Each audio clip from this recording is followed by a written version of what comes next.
Welcome back everyone. Welcome to civil services study practice set number ये 90 है UPPSC PCS के लिए। और प्रैक्टिस करेंगे इसमें हम करंट अफेयर्स के प्रश्नों पर। तो चलिए स्टार्ट करते हैं। प्लेलिस्ट इसकी बना रखी है, वहाँ पर आप टेस्ट नंबर 1 से लेकर 19 तक पहुँच सकते हैं। डिस्क्रिप्शन बॉक्स में लिंक है।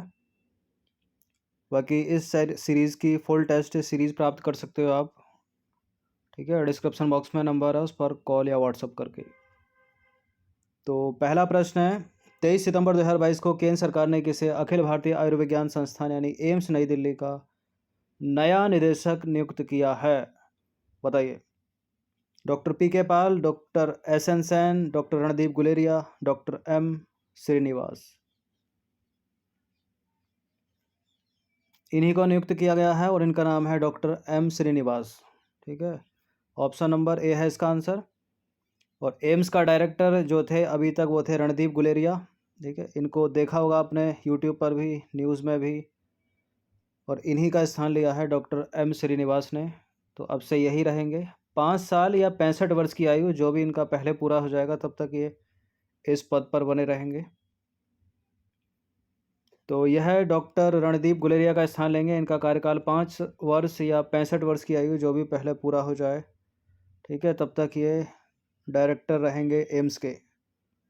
क्वेश्चन नंबर 2 पर आ जाइए। गोलकीपर्स ग्लोबल गोल्स अवार्ड 2022 से संबंधित निम्न कथनों पर विचार कीजिए। ये कोई फुटबॉल वाला अवार्ड नहीं है। इससे रिलेट करते हुए पहला स्टेटमेंट है, सितंबर 2022 में यह award bill and Melinda Gates foundation द्वारा दिया गया और इस वर्ष भारत की राधिका बत्रा समेत यह पुरस्कार 4 व्यक्तियों को प्रदान किया गया है। बताइए कौन सा करेक्ट है। देखिए, सितंबर 2022 में यह जो अवार्ड है bill and Melinda Gates foundation के द्वारा दिया गया, करेक्ट है। गोलकीपर्स ग्लोबल गोल्स अवार्ड 2022 और भारत की राधिका बत्रा समेत ये पुरस्कार 4 व्यक्तियों को प्रदान किया गया। तो करेक्ट हैं दोनों के दोनों स्टेटमेंट, सी है इसका आंसर। तो 20 सितंबर 2022 को bill and Melinda Gates foundation के द्वारा इस पुरस्कार की घोषणा की गई और यह पुरस्कार हर साल 17 सतत विकास लक्ष्यों में से किसी एक पर काम करने वाले व्यक्ति को दिया जाता है। जो नई दिल्ली की राधिका बत्रा हैं, उन्होंने एक झुग्गी बस्ती के अस्पताल में रेजिडेंट डॉक्टर के तौर पर काम करने के दौरान, ठीक है, एवरी चाइल्ड मैटर्स की स्थापना की, इसलिए उनको प्राप्त हुआ ये। और वर्ष 2019 में भारत के प्रधानमंत्री को इस पुरस्कार से सम्मानित किया जा चुका है। देखिए, वर्ष 2022 में इस पुरस्कार को प्राप्त करने वाले वो जो 4 व्यक्ति हैं, कौन कौन है। एक तो राधिका बत्रा हो गई भारत की नई दिल्ली की, और जारा जोया अफ़गानिस्तान, और बेनेसा नाकाटे युगांडा के, और यूरोपीय संघ की प्रमुख उर्सुला वोन डेर लेयन। क्वेश्चन नंबर 3 पर आ जाइए। 22 सितंबर 2022 को राष्ट्रीय कैडेट कोर और संयुक्त राष्ट्र पर्यावरण कार्यक्रम के मध्य किस अभियान के माध्यम से स्वच्छ जल निकायों का सार्वभौमिक लक्ष्य हासिल करने हेतु समझौता ज्ञापन हस्ताक्षरित हुआ है? स्वच्छ भारत अभियान, नदी तट सफाई अभियान, पुनीत सागर अभियान, या इनमें से कोई नहीं। इसका answer option number C, Puneet Sagar Abhiyan. देखिए, पुनीत सागर अभियान की शुरुआत के बाद से 12 लाख से अधिक एनसीसी कैडेटों, पूर्व छात्रों और स्वयंसेवकों द्वारा लगभग 1900 स्थानों से 100 टन से अधिक प्लास्टिक कचरा एकत्र किया गया है, जिससे 1.50 करोड़ लोग प्रभावित हुए हैं। एकत्र किए गए लगभग 100 टन प्लास्टिक कचरे में से 60 टन से अधिक का पुनर्चक्रण किया जा रहा है। ये नंबर है, इस पर कॉल या व्हाट्सअप करके आप यूपीपीसीएस की पेड सीरीज ज्वाइन कर सकते हो। अब आ जाइए क्वेश्चन नंबर 4 पर। क्वेश्चन नंबर 4 है, 6 अक्टूबर 2022 को साहित्य के नोबेल पुरस्कार 2022 की घोषणा की गई। इससे संबंधित 2 स्टेटमेंट है, बताने के इनमें से कौन सा करेक्ट होगा। इस वर्ष यह पुरस्कार फ्रांस की लेखिका एनी एरनॉक्स को प्रदान किया जाएगा और वे इस पुरस्कार को प्राप्त करने वाली 17वीं महिला हैं। इस तरह के स्टेटमेंट बनाकर को थोड़ा टफ किया था कि 17वीं हैं, 20वीं हैं, 15वीं हैं, कौन सी हैं। बिल्कुल, लिटरेचर का नोबेल 2022 की घोषणा कर दी गई है और फ्रांस की लेखिका एरी एरनॉक्स को प्रदान किया जाएगा ये। और बिल्कुल 17वीं महिला है वो इस पुरस्कार को प्राप्त करने वाली। तो इसका आंसर हो जाएगा ऑप्शन नंबर सी, दोनों के दोनों करेक्ट है। तो एरी एर्नॉक्स यह पुरस्कार प्राप्त करने वाली पहली फ्रांसीसी लेखिका हैं और ओवरऑल 17वीं महिला हैं। और वर्ष 2019 में उनकी पुस्तक द ईयर्स के लिए इंटरनेशनल बुकर प्राइज़ से भी वो सम्मानित हो चुकी हैं। ठीक है। और उनकी अन्य रचनाओं में a women story, a mains place और सिंपल पैशन स्टोरी प्रसिद्ध हैं। ठीक है। ये तो हो गया एनी एर्नॉक्स 2022 के लिए। अगर 21 का याद अगर आ रहा हो आपको तो वर्ष 2021 में साहित्य का नोबेल पुरस्कार तंजानिया में जन्मे ब्रिटिश उपन्यासकार अब्दुल रज्जाक गुरना को दिया गया था। क्वेश्चन नंबर 4 पर आ जाइए। 4 अक्टूबर 2022 को किसे वर्ष 2022 के लिए नॉनसेंस शरणार्थी पुरस्कार प्रदान किए जाने की घोषणा की गई? Nonsense refugee award. Vladimir Zelensky नहीं है इसका आंसर। इसका आंसर है Angela Merkel, option number A. तो एंजेला मर्केल को यह पुरस्कार उनके नेतृत्व, साहस और करुणा के लिए दिया जाएगा, जिससे शरण की तलाश कर रहे लाखों हताश लोगों का संरक्षण सुनिश्चित करने में मदद मिले। उनके नेतृत्व में जर्मनी ने एंजेला मर्केल के नेतृत्व में जर्मनी ने वर्ष 2015 और वर्ष 2016 में 12 लाख से अधिक शरणार्थी व शरण की तलाश कर रहे लोगों का स्वागत किया था। अब आ जाइए केमिस्ट्री के नोबेल 2022 पर। यानी 5 अक्टूबर 2022 को रसायन विज्ञान के नोबेल पुरस्कार 2022 की घोषणा की गई। इससे संबंधित निम्न कथनों पर विचार कीजिए। देखिए, इस वर्ष यह पुरस्कार 3 वैज्ञानिकों को संयुक्त रूप से प्रदान किया जाएगा। यह पुरस्कार Carolyn R Bertozzi, Morten Meldal, K Barry Sharpless को प्रदान किया जाएगा और इन्हें यह पुरस्कार क्लिक केमिस्ट्री और बायो ऑर्थोगोनल केमिस्ट्री के लिए दिया जाएगा। केमिस्ट्री का नोबेल 2022 से रिलेटेड ये तीनों के तीनों स्टेटमेंट करेक्ट हैं। सी है इसका आंसर। डी है इसका आंसर, उपरोक्त सभी वाला ऑप्शन। तो सामान्य शब्दों में कहें तो इन 3 वैज्ञानिकों को समान भागों में अणुओं के एक साथ विखंडन का तरीका विकसित करने के लिए यह पुरस्कार दिया जाएगा। इसका उपयोग कैंसर की दवाएं बनाने, कृषि संबंधी रसायनों को बनाने और डीएनए मैपिंग करने आदि में किया जाएगा। अब आ जाइए क्वेश्चन नंबर 7 पर। फिजिक्स का नोबेल। 4 अक्टूबर 2022 को भौतिक विज्ञान के नोबेल पुरस्कार की घोषणा की गई। इससे संबंधित निम्न कथनों पर विचार कीजिए। 2 कथन है, बताना कि इनमें से कौन सा करेक्ट होगा। देखिए, फिजिक्स का नोबेल पुरस्कार इस वर्ष एलन एस्पेक्ट, जॉन एफ क्लासर और एंटोनी जेलिंगर को संयुक्त रूप से प्रदान किया जाएगा। यानी केमिस्ट्री की तरह फिजिक्स भी हो गए 3 वैज्ञानिक। इन्हें यह पुरस्कार उलझे हुए फोटोन के साथ प्रयोगों के लिए, वेल असमानताओं के उल्लंघन की स्थापना और क्वांटम सूचना विज्ञान के लिए दिया गया। बिल्कुल, ये भी करेक्ट हैं दोनों के दोनों स्टेटमेंट और सी है इसका आंसर। तो इन वैज्ञानिकों ने इन उलझी हुई क्वांटम अवस्थाओं का पता लगाया है और इनके प्रयोगों ने क्वांटम प्रौद्योगिकी में वर्तमान में चल रही क्रांति की नींव रखी है। क्वेश्चन नंबर 8 पर आइए। 7 सितंबर 2022 को किस कंपनी ने मोबाइल नेटवर्क तक पहुंच बढ़ाने हेतु भौतिक सिम की जगह या उसके स्थान पर ई सिम तकनीक के विकल्प की घोषणा की है? ये हेतु लिखा है। किसने? सैमसंग, मोटोरोला, एप्पल इंक या नोकिया? इसका आंसर है एप्पल, ऑप्शन नंबर सी। देखिए, ई सिम को पहली बार अगर पूछ ले तो वर्ष 2012 में उपयोग किया गया था। ई सिम टेक्नोलॉजी की विशेषताएं, लाभ हानि दोनों देखेंगे हम। ठीक है। ई सिम के लाभ हैं, यह है ई सिम की हानि।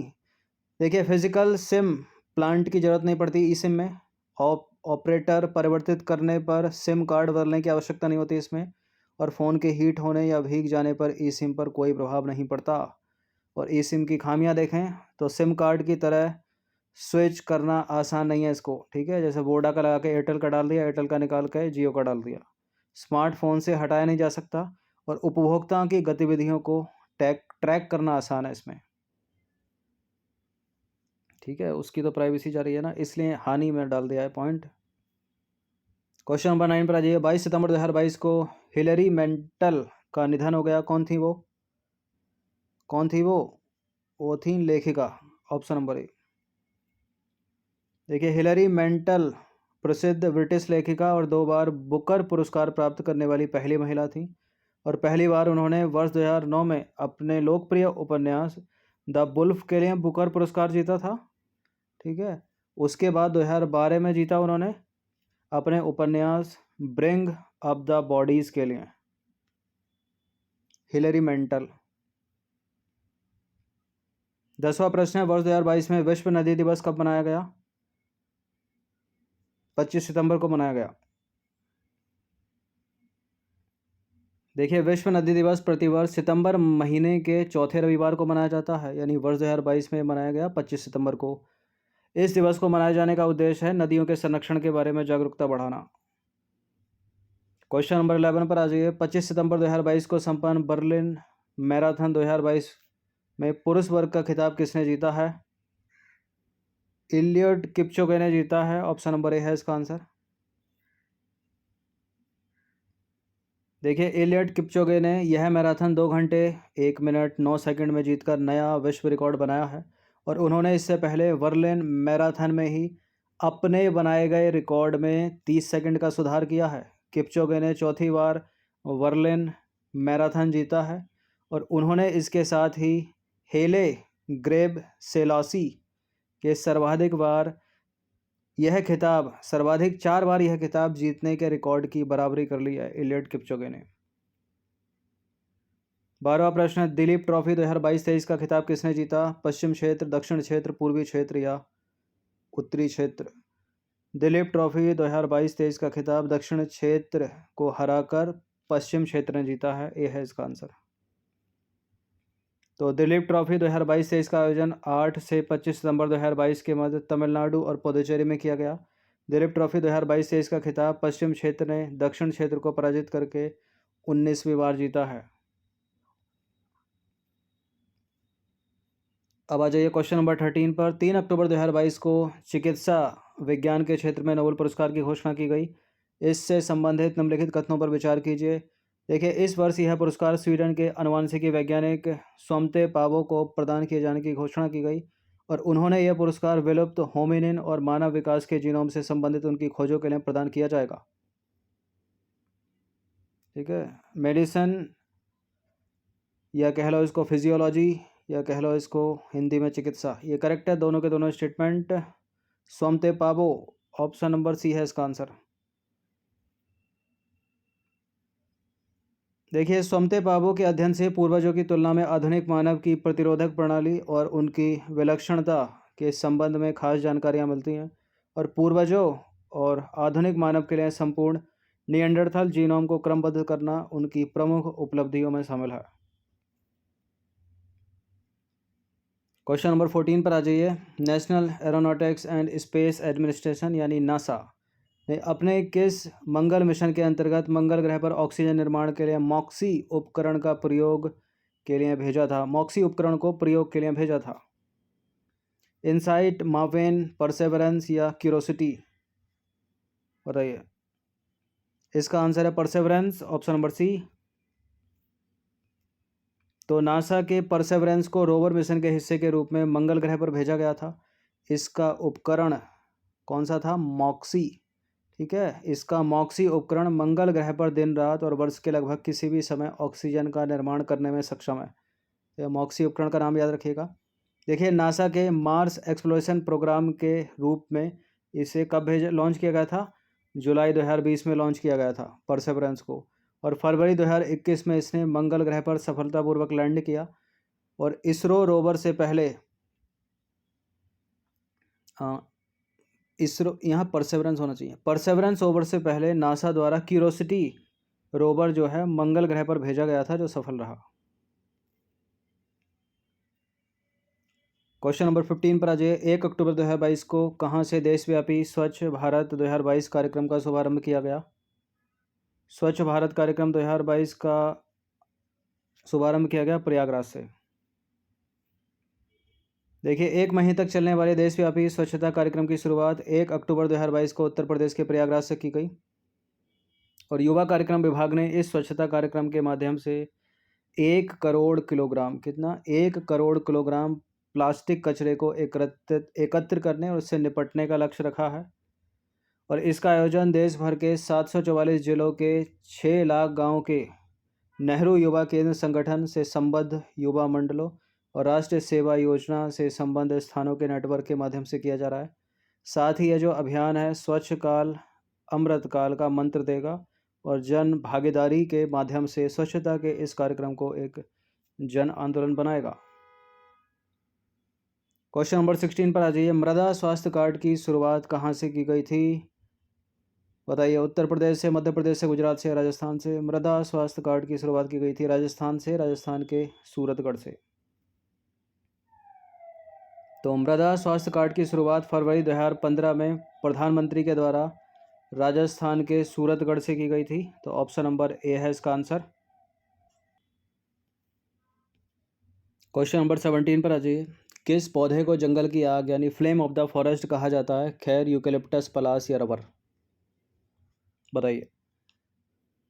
देखिए, फ्लेम ऑफ द फॉरेस्ट कहने का सेंस ये नहीं है कि दावानल का कारण है ये। जंगल की आग का मतलब यहाँ कुछ और है। इसके जो फूल होते हैं, इस पौधे के जो फूल होते हैं वो होते हैं काफ़ी आकर्षक। ठीक है, तो उनकी आकर्षक सुंदरता के कारण इसको जंगल की आग यानी फ्लेम ऑफ द फॉरेस्ट कहा जाता है। और यह है पलास।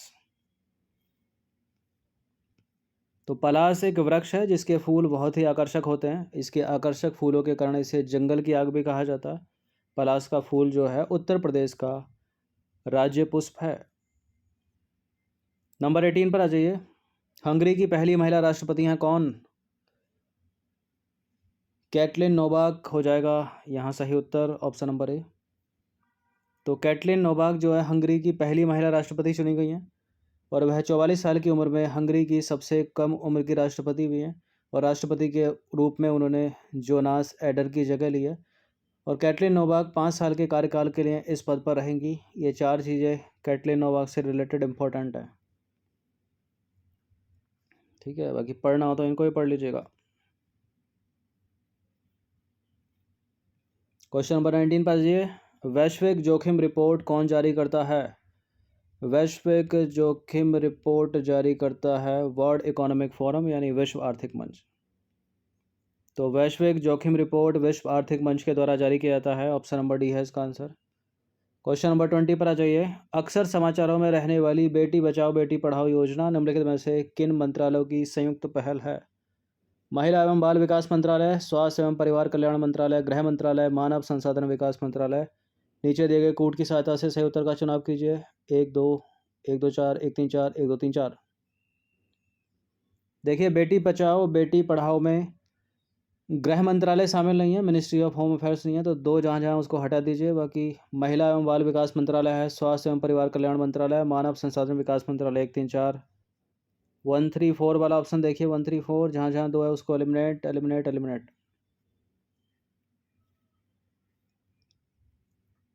तो बेटी बचाओ बेटी पढ़ाओ, महिला एवं बाल विकास मंत्रालय, स्वास्थ्य एवं परिवार कल्याण मंत्रालय और मानव संसाधन विकास मंत्रालय की संयुक्त पहल है।